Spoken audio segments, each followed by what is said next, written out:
Всем привет, с вами снова Спайди Санта. После небольшого перерыва я возвращаюсь к вам с прекраснейшими новостями. В ролике про Spider-Man Classic я обещал, что по прибытии новых новостей я буду дополнять основной ролик небольшими видео. И сегодня как раз тот самый случай. Начнем с дискуссионного вопроса касательно того, кому же принадлежит билд Spider-Man Classic. Разобраться в этом мне помогла моя любимая X-машина. Когда добавляешь ранние билды на панель Xbox, он автоматически распознает игру, на движке которой был сделан данный билд. Например, в случае со Spider-Man 4 все понятно, тут прототип. А наш обозреваемый билд распознался как Disney Universe, которую разрабатывали пам-пам Евроком. А это значит, что билд от Vicarious Visions все еще считается утерянным, и рано или поздно он все еще может всплыть в сети. Ждем. Теперь давайте попробуем разобраться все-таки в причинах, по которым свернули разработку Spider-Man Classic. Мой зарубежный коллега по цеху, который и прислал мне этот билд,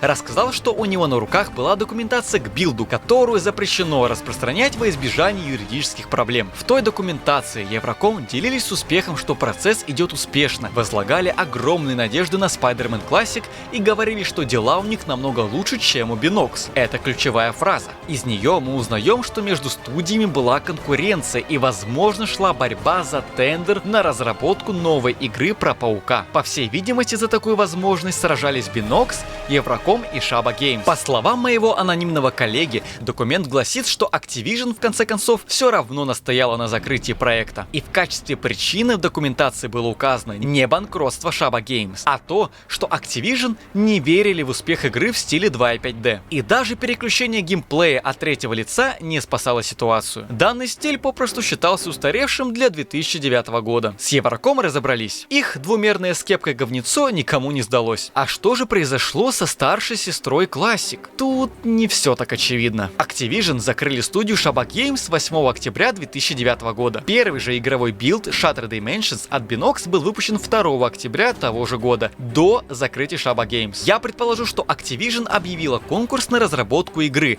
В нем участвовали Binox, Евроком и Shaba. Но затем две последние студии обсикались, и Activision полностью передала все бразды правления над новым Паучком студии Binox. В конце концов, у Shaba не осталось в разработке весомых проектов. Просто денег нет. Вы держите здесь, вам всего доброго, хорошего настроения и здоровья. А дальше банкротство, ну и все, прощай, бай-бай. Верить в это или нет, решайте сами. На этом все. Спасибо за просмотр, и с вами был... Ты накабер, сука!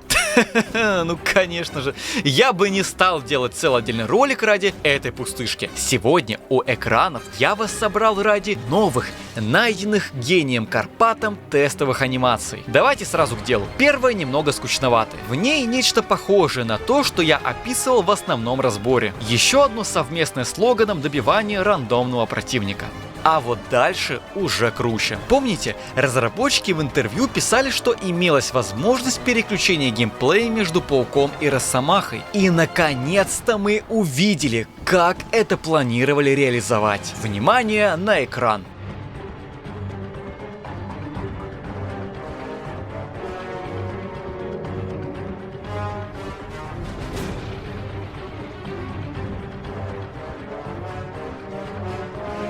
Мы играем за Росомаху, врезаемся в идущие навстречу грузовики, затем прыгаем, и в ключевой момент, когда нам требуется помощь Паука, геймплей на пару мгновений переключается на него. Мы подкидываем Логана, и далее геймплей возвращается к Росомахе. Если честно, меня это видео просто потрясло, ведь это поистине эксклюзивные и ранее невиданные кадры. Ну что, как вам такое мое возвращение на канал? Достаточно круто? Если же вы не понимаете, о чем я тут рассказываю, какие билды, какой классик и чё за Росомаха, то обязательно гляньте видеоразбор отмененного сиквела Паутины теней. Не забывайте ставить лайки, если очень сильно ждете вторую часть разбора 4-го Паука. Подписывайтесь на канал, чтобы не пропустить выход новых обзоров. И, конечно же, давайте накидаем респектов гению Карпату в комментарии. Всем пока! И с вами был Спайди Санта.